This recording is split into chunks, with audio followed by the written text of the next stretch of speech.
was recently doing some research and randomly came across some correlations on some information.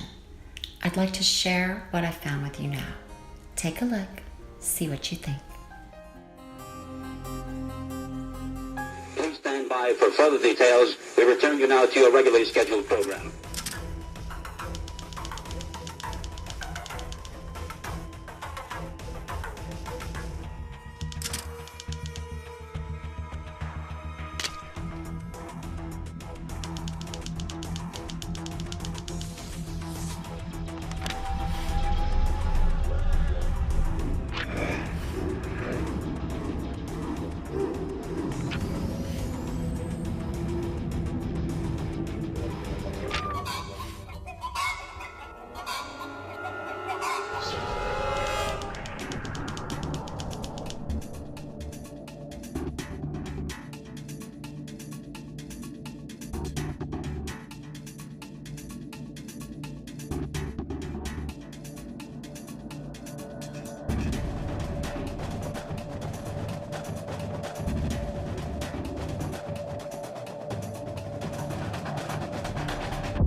This is listed as just a training exercise by the US government, but the Center for Disease Control also did a preparedness plan. And look at the references that are used from the US government for their training exercise. World War Z is listed as a reference used.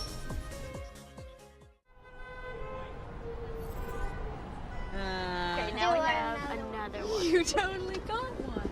Why are there so many? It's like 3 in the last 5 minutes. Yeah, your grandma is. Hey! Yo, it's okay, dude.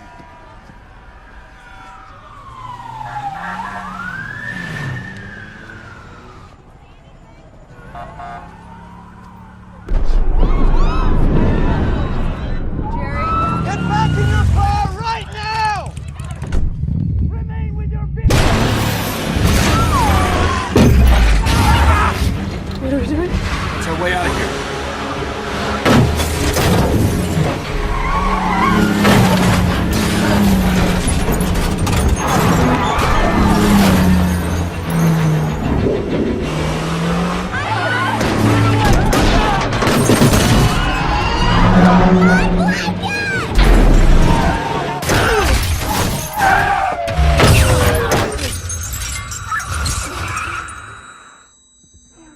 You okay? It's who you heard?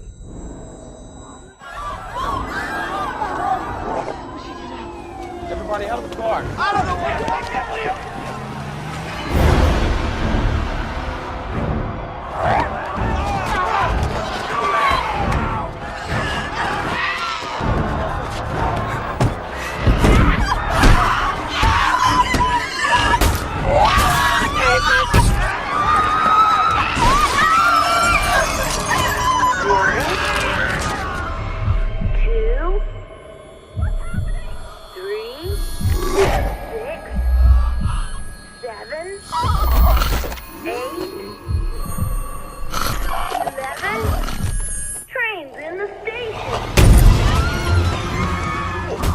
Immobilize. To render motionless, to stop moving or stop from moving. Immobilize.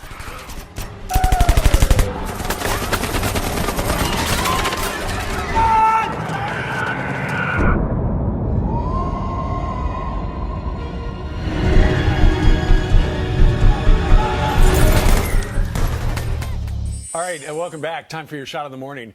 Government health officials want you to be ready for a zombie invasion like the one in Michael Jackson's Thriller video.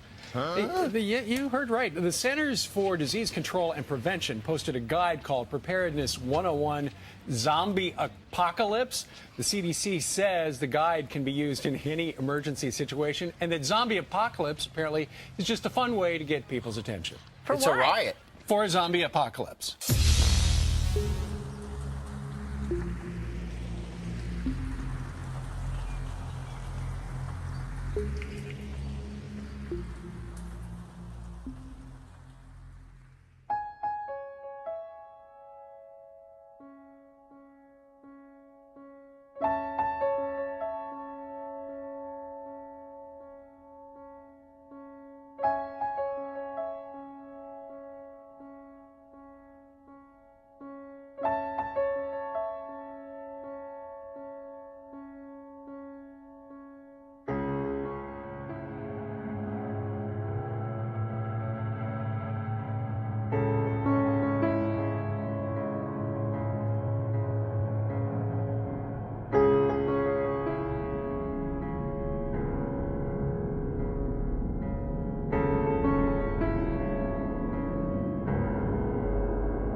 Immobilize.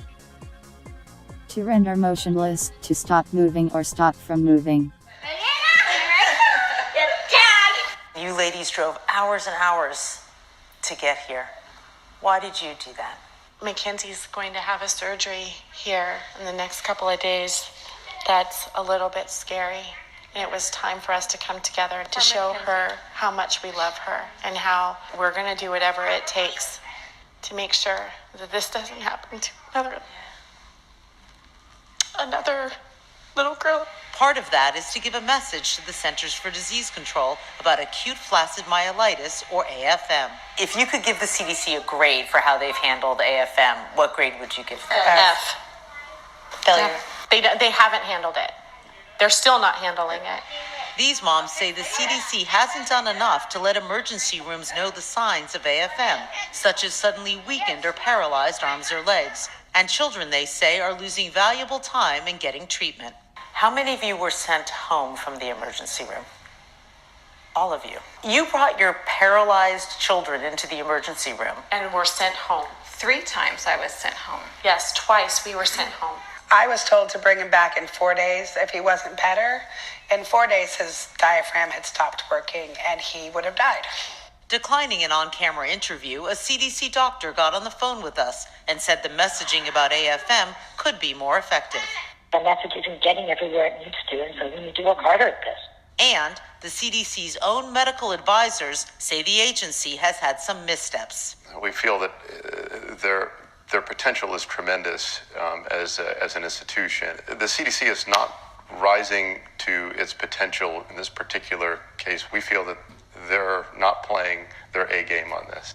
Dr. Van Haren and other CDC advisors tell CNN that the agency has been hesitant to focus research efforts on the particular virus they say evidence indicates is the cause of AFM. But the CDC says, this is a mystery so far, and we haven't solved it yet, so we have to be thinking broadly. These families wish Mackenzie well in her surgery this week to deal with the complication of AFM. There you go, Cammie. You got it, Cammie. So close.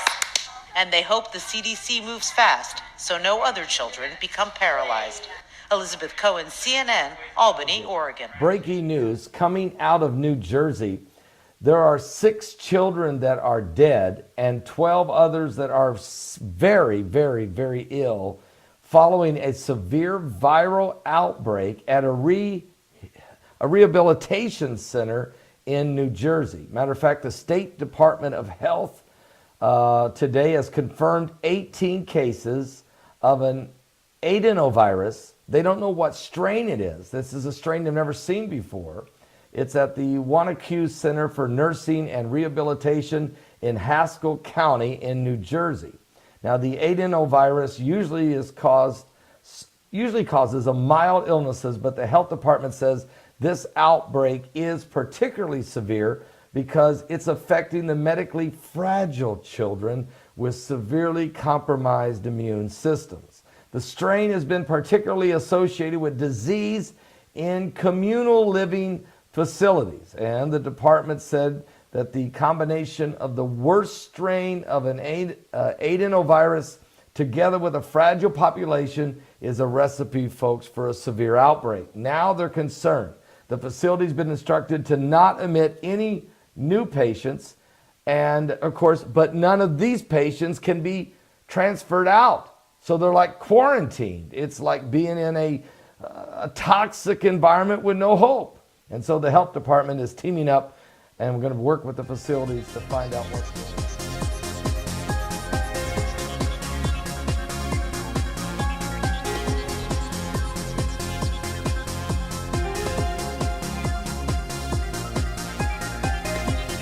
Let's say something does happen, and there's an outbreak of any disease. What would that be like? Well, it'll be a little bit slow at first. You'll hear about a few cases of an illness, where they know a little bit about it and it's spreading through a community somewhere. But you might see it start to spread to other communities, and then you'd start seeing it travel by air to further distant communities. That's where things start to get really dicey. They go from being like, oh, that's no big deal, it's nowhere near me, I'm not worried about it, to I'm terrified of this, I want everyone who has a cold to be locked in their house forever. Fear is the enemy of these sorts of things. In fact, fear drives epidemics by making people do things that don't make sense. They mistrust information, they don't believe things that they hear, and then they do things that are dangerous. Bringing awareness does not mean fear or spreading fear. It is simply bringing awareness to subject matter. Thank you for watching, and much love to you all.